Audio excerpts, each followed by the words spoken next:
Hey there, my name is Megan and welcome back to my channel.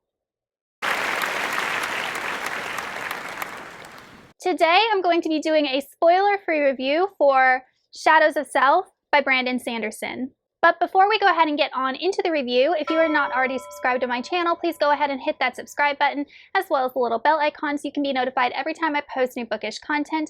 I post new videos every Monday, Wednesday, and Saturday, and sometimes other days throughout the week. Also, don't forget to check down in the description box for links to all of my social media, my Buddy Read Discord, and my Patreon, where you can be entered into winning book giveaways.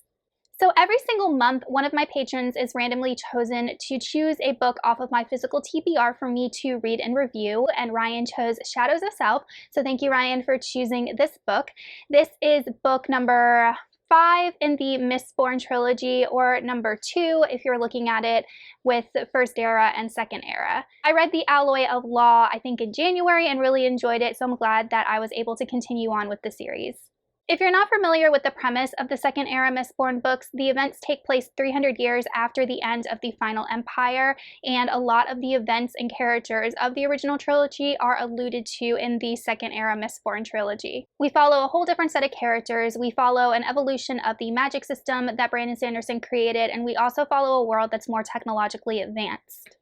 We follow 3 main characters. We follow Wax, who is a nobleman who spent a lot of time in what's known as the Roughs. He held law in this really lawless part of the country, and then after his family members died and he was responsible for stepping up and taking over his household, he had to return to the city to fall into that role. And then we follow Wayne, who is a very funny, wacky character, and he has a history with Wax, and they kind of fight crime together.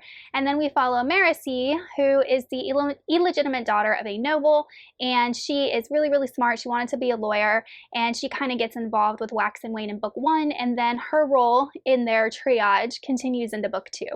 In book 2, Wayne is now deputized. He is now part of the police force of Ellendale, and Maracy actually decided not to become a solicitor. She decided to become a constable. She has always looked up to Wax. She really kind of idolizes him, and she decided that she'd rather be out in the field rather than defending people in a courtroom. So she is now a constable herself. And then we also have Wayne. He is still kind of the sidekick character that follows Wax around helping him out, and he's still his crazy, eccentric self.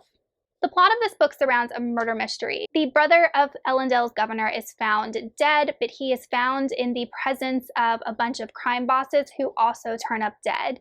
And everybody's worried because they think that the governor is going to be next. So Wax, Wayne, and Maracy are the ones that are chosen to handle this investigation. Because this is a continuation of a series, I'm not going to really go into depth about the different characters. I just want to touch on a little bit about how they changed. In book 1, we learn that Wax needs to get married in order to kind of solidify his position as a nobleman, and he is set up with Steris, who is Maracy's half-sister. And in this book, we do see Steris. I actually learned more about her. I came to like her a little bit more as a character, and we get to see a little bit of more development between Wax and Steris as they are planning their wedding. And I do hope that Steris has more of a part in the next couple books because I think that she would be a really good character. We also see a little bit more depth to Wax as he learns some things about his past and some people in his past that is not exactly as they seem. He is dealing with a little bit of PTSD and grief with regards to his fiance who had died at the hands of an enemy, and he's constantly thinking about that. And there are some mysteries surrounding her, and those reveals come to light at the end of the book. And then we have Wayne, who, in my opinion, really doesn't change that much as a character. He's still that wacky sidekick. Maracy is dealing with a lot of hardship becoming a constable. A lot of people feel like she only got the position because she is friends or knows Wax, when in fact she's incredibly competent. So she does really deal with a lot of prejudice within the police department, but as time goes on, people do start to realize that she is really good at her job and she's really intelligent and thorough, and that there's some more to her than originally meets the eye. I really enjoyed the bond between all 3 of these characters. I felt like it was definitely strengthened because in the first book it was all introduction, and in this book those relationships, those roots are already settled, and they just become closer and closer and closer as a detective group and also as a friend group. As with regards to the world, no new magic is introduced. We are still touching on those original magic systems that Sanderson created in the original Mistborn trilogy and then have kind of evolved in this new world. But this book focuses a lot on hemalurgy. And in the last book, there was a book on hemalurgy that was given to Marcy, and she has been kind of researching the magical arts since then. And our main character, the one that has killed the governor's brother and is trying to kill the governor, is using hemalurgy in order to commit a lot of these crimes and get away with a lot of these crimes. We also get a lot of interventions from Harmony, and he actually communicates directly to Wax. I was not expecting Harmony to really be a big character in this book, but he definitely plays a part, which was interesting for me to see. And we did get a teaser at the end surrounding the Lost Metal, which I think is what the newest book or maybe the subsequent books are going to be surrounding. So that teaser kind of made me excited to read the next books in the series. Another part of the world that I was really glad to see again were the Kandra. So the Kandra were in Mistborn Era 1, and they are able to consume the corpse of a dead person and basically reanimate that dead person, except they are that person. You know, the person's dead, but they look like that person. And the Kandra are able to impersonate other people, and that was a big part of this book. And we got to see Tensoon again, and we also got introduced to some other Kandra and the world of the Kandra as a magical being and how they operated, and even their mortality and immortality and all the things that surrounded them as a magical race was touched upon and explained, and I did find that really interesting. For me personally, this book was a bit meh.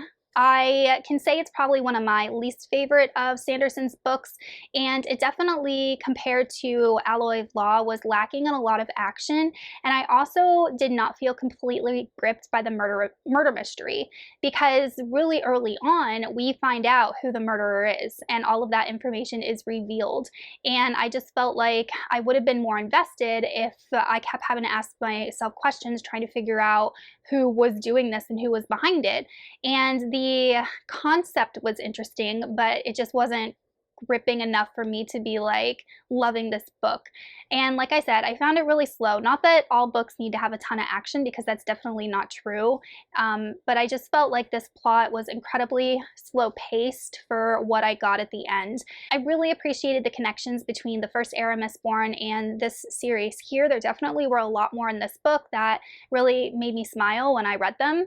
And we did see a little bit of character development between Wax, especially as the book progresses and what he learns at the end of the book, and Marcy. And I think that Marcy is going to be a much bigger character as the series progresses. But for me, honestly, nothing about this book absolutely wowed me in any shape or form. It was entertaining, yes, but definitely not one that I loved, and for me it was somewhat forgettable. So I ended up giving Shadows of Self 3 out of 5 stars.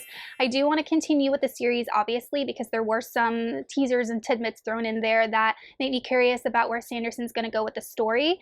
I just thought that the second book, Shadows of Self, was going to continue where Alloy of Law left off. So there was a twist at the end with Alloy of Law that has to do with Wax and his family, and while that did play a part in this book, it was incredibly small, and I thought we were going to be following that main plot line, and we just weren't. So I guess I just had different expectations and the book didn't meet them. Alright you guys, so that is it for my spoiler-free review for Shadows of Self by Brandon Sanderson. Let me know in the comments if you read this book and what you thought of it, and I will see y'all soon in another video. Goodbye!